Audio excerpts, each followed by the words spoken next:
Hello ladies and gentlemen, and thank you for watching today. Today we are going to be covering McAfee GetClean. You can download McAfee GetClean from the product's download page linked below. Once you enter your grant number and email address, go ahead and click on McAfee GetClean.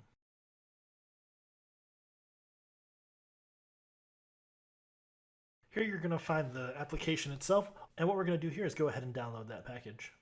On this page you will also find the McAfee GetClean product guide, which I highly recommend reviewing prior to using the utility. You can see here that the guide provides information such as how GetClean works and how to use GetClean. Also, an FAQ. The next step is we're going to go into our downloads folder and extract the GetClean package.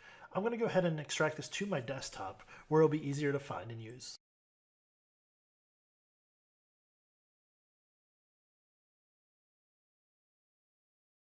Once the file extracts, go ahead and right-click on GetClean and run as administrator.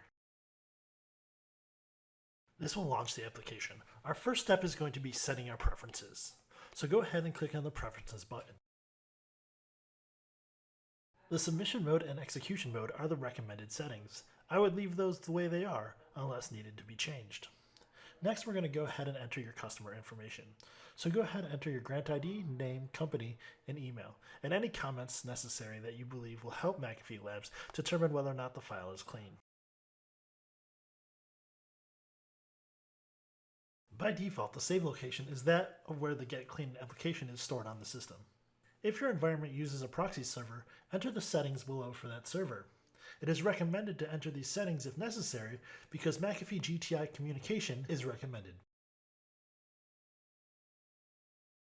What you will want to do next is remove the default directories to scan and browse out to a specific application or if any files related to a specific application that you want to submit to McAfee Labs for review. Once you've added all the directories for the application, go ahead and click the Scan Now button. Go ahead and accept the license agreement and then click OK. If any unknown files are found, it will prompt you and let you know. In this scenario, none of the files scanned were deemed as unknown.